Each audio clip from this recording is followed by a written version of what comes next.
welcome back. Part 4 of the Troopy build, and we're right in the middle of it now. We're on to the electrical part of this build. There's lots going on. I know it doesn't look like much. Half of it's already in the car, the other half sitting right here. Fans, ovens, lights, you name it. It's all going in. Stay tuned for this episode and watch along as we put it all in the car and just see how it goes.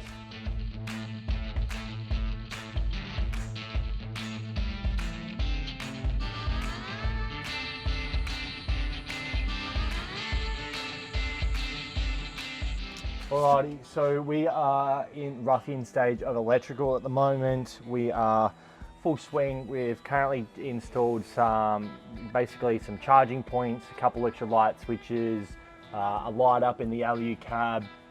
We are roughing in cables for our Sirocco fans, which will be on the LU cab. We've got all of our exterior lights as well, which we're all kind of like roughing in. Roughing a lot of cables to try and prepare ourselves for when we're going to be installing the batteries and the sections where all our relays and the batteries are on the car. So we're just using like the little section. Thankfully, like on the LU cab here, we can actually get up here and run in the cables. It's kind of like a nice little section here. I don't really got nothing to rub up against. And then there's a great little hole up the front right hand side of the car here, which we can actually run down the inside cavity of the car, so we can connect up all of the stuff from up the top, run it down through the inside of the car, and it kind of ends it at the bottom here, which is nice and easy to use, and it's exactly where our batteries are going to be. So literally, yeah, it looks like a little electrical jungle in here, but we are just smacking through kind of a few little bits and pieces, and trying to really prepare to get to the crux of the almighty battery system. As we have been continually roughing in cables left, right and center for all of our lights and bits and pieces, we obviously get to a stage, one thing leads on to another, as like everything else with regard to this build. Basically what we realized was when we were installing, we were going to upgrade our LU cab lights after obviously just like the little strip that comes with the LU cab. We've been planning and processing for a very long time to also upgrade our ceiling and kind of make it like a little bit more homey. So what we've done is we've installed some LED strips up onto the roof, but at the same time we've upgraded the ceiling to actually have a timber ceiling. It's taken us a very long time to kind of find the exact type of timber we wanted. It had to be super lightweight, had to be super thin, so that way it wasn't obviously making the LU cab any heavier, and also wasn't like bringing down the height of the ceiling when the LU cab was closed or interfering with anything else. So basically what we've got now is we've used some Western red cedar VJ panels. We've got some LED strip, and it looks absolutely amazing now, so we're super happy with the result, and it's exactly what we wanted. What's funny? Oh, just this extravaganza we've just been through. I think this is the most ridiculous thing that we've actually done in the Troopy. Some people will actually call us crazy for doing this, and after doing it, I think we're crazy too. There's some props.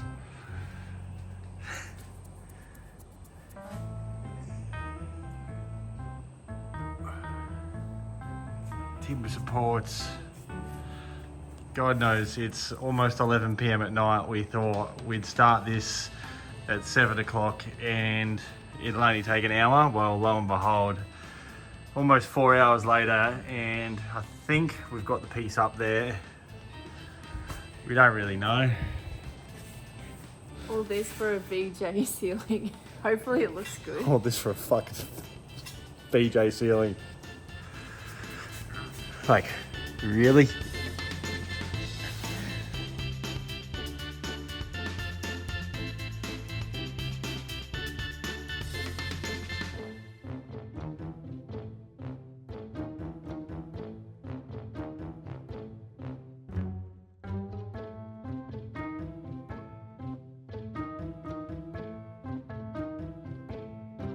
Alrighty, so now that we've basically completed the rough-in of the LED strips and the timber ceiling, what we wanted to do was, because we've actually removed any other LU cab lights that were existing inside the car, so like the cabin lights itself, we wanted to utilize obviously the light that was at the back, or at least the switch anyway, so when the doors open the light can turn on.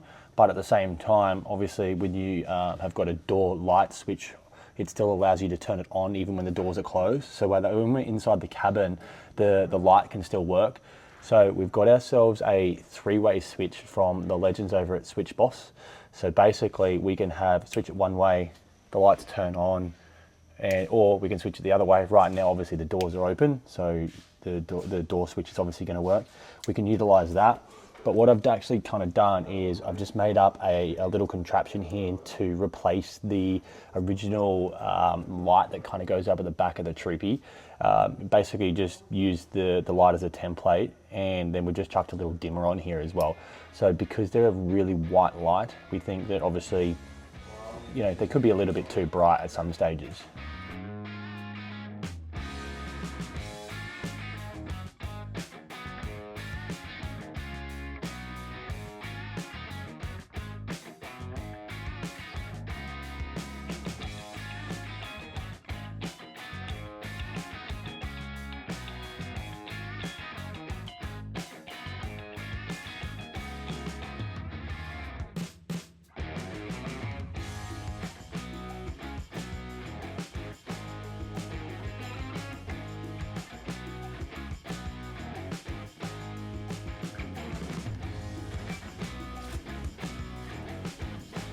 Wait, what are you doing?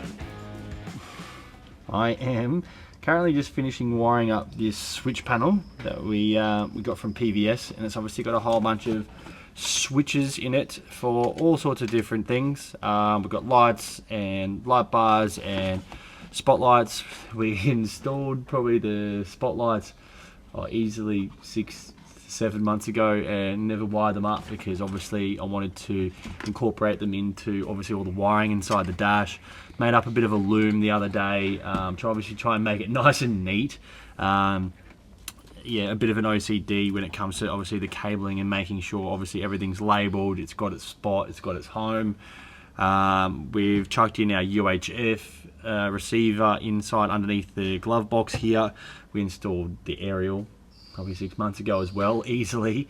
Lots of things that we've kind of like fit off the item, but never got to wiring it, because obviously I knew that I was going to do it all at the one time. Speakers as well. We've kind of got speakers we've had no speakers in the car for probably 9 months now. So we've kind of put in the tweeters and going to run that to the amp. So the place is a bombshell, because we've kind of got the dash all pulled apart, but yeah, we're getting through it, and yeah, it's all fun and games so far.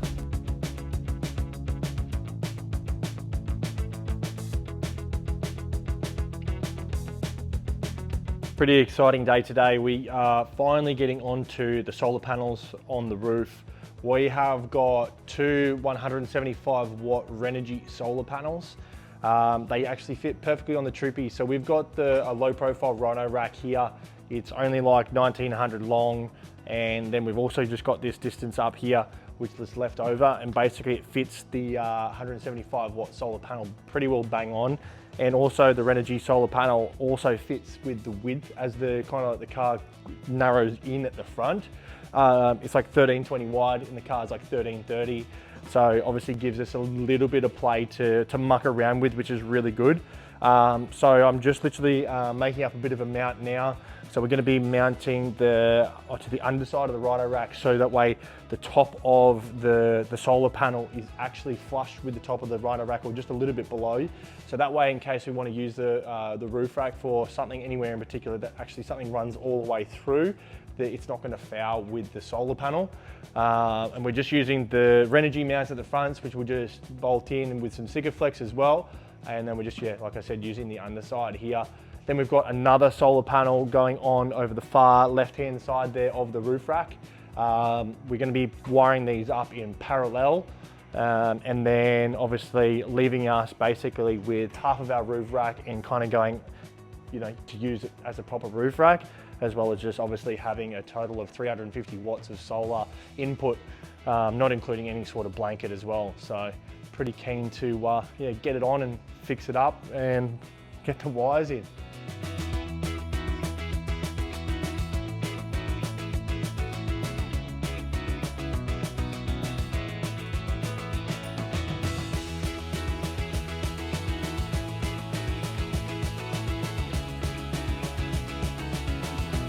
Alrighty, so we have just finished making up the brackets that we need to fit all the solar panels on. So we've made a couple of custom brackets for the front solar panel here to mount underneath this the Rhino rack here. And then with regard to the one that we're mounting on top, we've just used some aluminium angle, pop rivet to the side, and then we're going to be fixing it obviously up to the Rhino rack. We've mucked around for a little bit now, just making up some little nuts for the Rhino rack. We're 2 hours away from any sort of decent shop that's going to sell the Rhino rack pieces, so we just ended up making some ourselves that obviously just slot into the track that we can use obviously to fix it down. So we've kind of got that ready to go. Underneath the front solar panel is where we've got the connection that goes down into the car for the panels. Like I said previously, we are going to be winding them up in parallel. Renogy have a parallel connection kit which suit their quick connection fittings here. They're brilliant because you can't stuff up the positive and the negative. Positive goes to the positive and the negative goes to the negative. They're two different, one's a male, one's a female. Yeah, the only thing you can possibly do is kind of connect the panel together, but why would you do that? So basically it's super easy. It just comes with a little junction and then you just run 2 cables down to the inside of the car.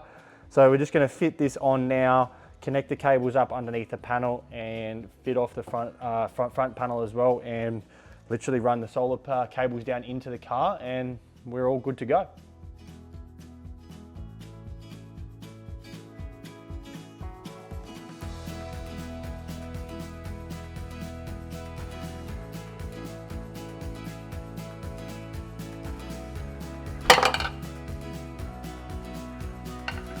I don't think there's anything better than once you make a custom bracket or something custom for the car and it just literally just works exactly how you want it to. So pretty happy with how obviously the brackets work. We've got our solar panel obviously just up off the Rhino rack slightly, and basically all the custom brackets that we've kind of made for the solar panels have just basically worked exactly, as I like to call it, lined up and worked out dead-eyed Donny. So yeah, pretty bloody happy with how it's all turning out so far, so can't complain. Bolts over here.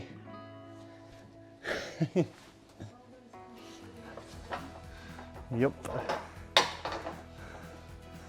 I've just got the I've got 2 bolts up underneath the LU cab, one roughly here, another one underneath this side, and I gain access to them obviously coming through the roof rack here. So I've just realised that I've kind of maybe blocked off my access there, but fingers crossed I might be able to get into the other side, but it'll be a bit hard. And it's like a cheese grate. If everybody's worked with checker plate, you kind of like running your hand like up underneath it, so you kind of basically running the backside of your hand on a cheese grater almost. But we'll see how it goes. Let's do that.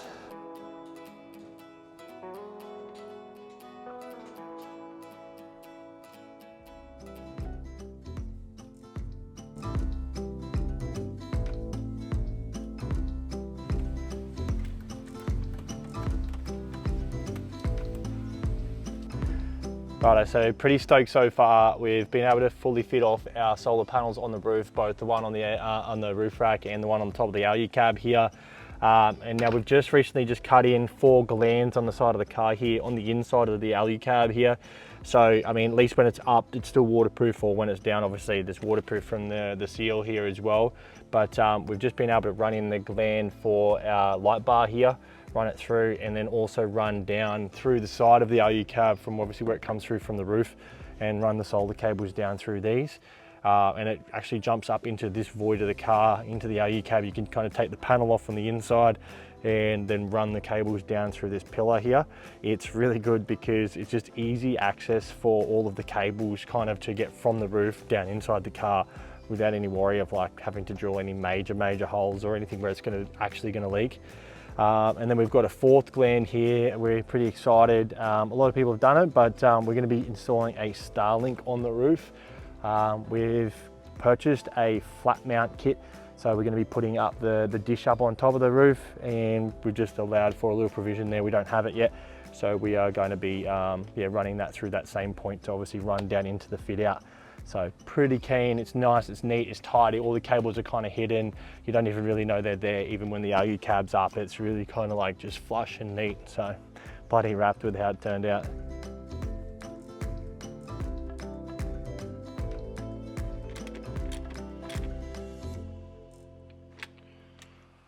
Alrighty, so we've got a fair bit going on under the bonnet at the moment. We've just recently chucked in a couple of twin MIDI fuse holders on top of our main battery here. So we've got a lot going on. We've got a lot of cables because our battery system's quite large. Obviously, a larger battery system incorporates a lot more cables. So we've currently got 2 lots of 6 BNS cable here, quite thick, that's obviously got to run up through inside the car. It's got to run to the chargers that actually inside the car here. We've also got to power this charger here. So we've got 3 red arc chargers.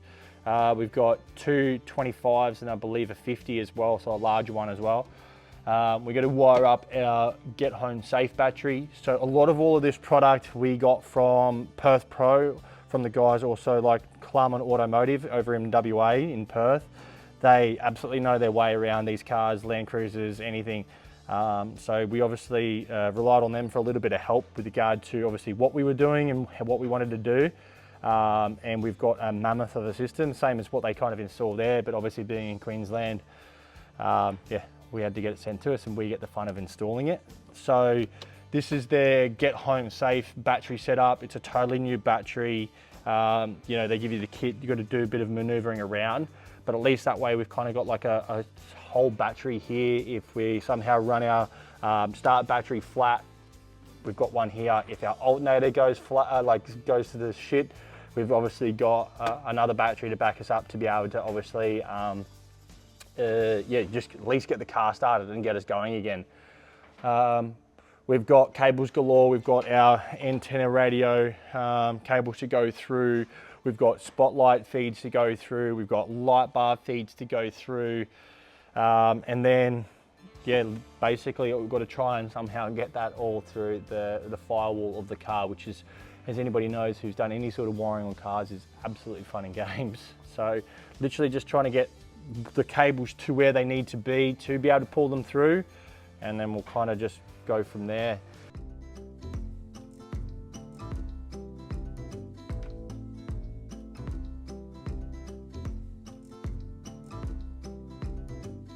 So we're starting to, or at least I'm starting to get to my wit's end with regard to how much cabling we've obviously got in the car.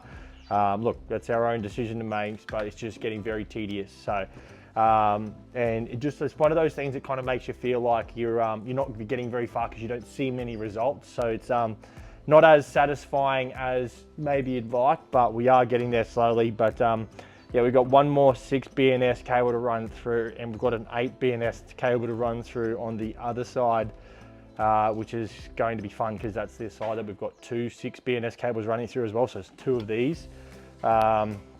So quite large cable because obviously they allow to go up to 80 amps per cable. But yeah, we got this to rough in, another one on the other side, and then a few little cables here and there inside left to go, then the rough in's complete. Looking forward to getting to the end, to say the least.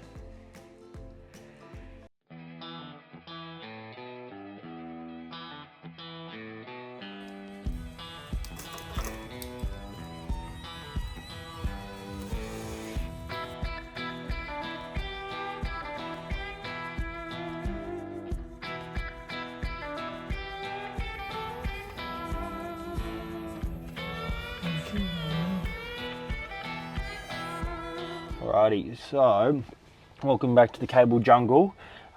We are currently just wiring up a little fuse box. So I've just got one of like your little standard 6 fuse boxes here, and what we're using it for is we've got quite a few little components that need to run off the accessories from when we turn the key on, and obviously we don't want them to, I want them to run off the start battery, but I don't want them to obviously drain the battery flat.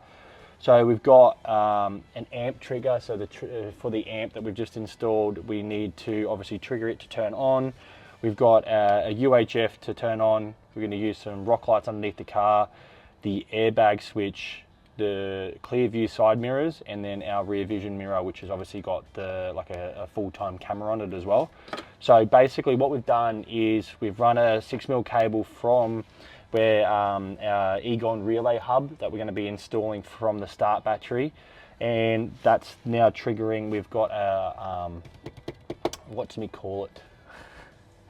Big day on the wiring at the moment, but no, we're getting a trigger wire from the accessories from in behind the dash here. That's switching the fuse on the relay hub, and then we're running that 6mm up to here, and we're going to be placing this little fuse box up in behind the basically up in behind the tweeter here. So it's a nice little access in behind the glove box, and it keeps all of the obviously all the cable runs nice and short to all of the little accessories that we kind of need. So yeah, just a good way to obviously protect each device itself, but also instead of having multiple relays for all of these accessories, because we want them all to turn on with that, we're just using one relay, and then we're running that switched circuit to this little relay box, which this fuse box, sorry, and then we can obviously then run that out to all the devices, and they'll run off the accessories on the key. Once this is done, we're on to finally making all these cables neat and tidy, so looking forward to that.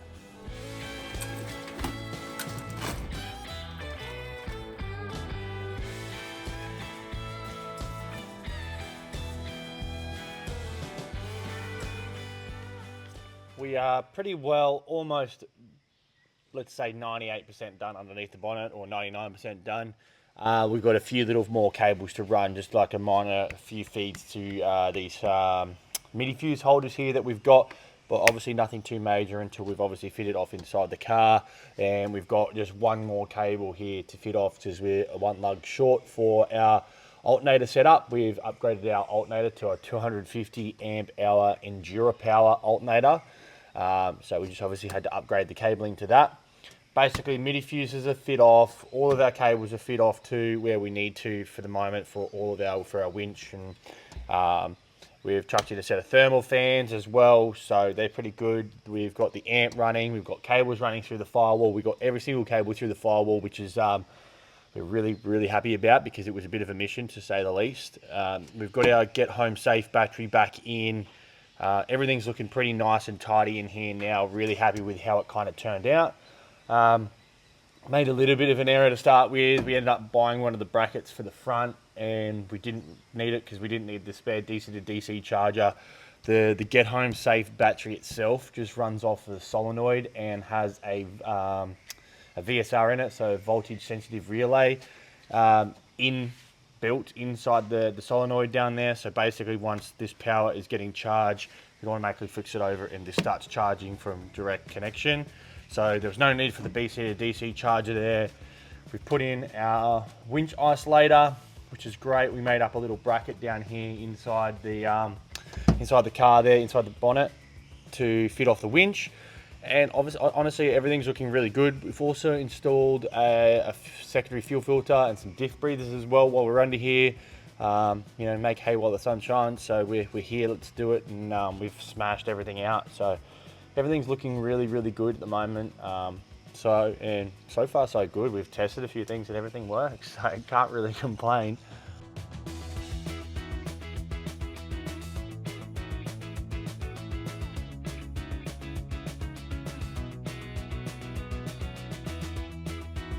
Righto, we're going to leave you here on this episode. The electrical section has definitely ended up being a bit longer than what we expected. So hopefully you found this bit a little bit helpful. Stay tuned, as part 4.2 will be coming very soon.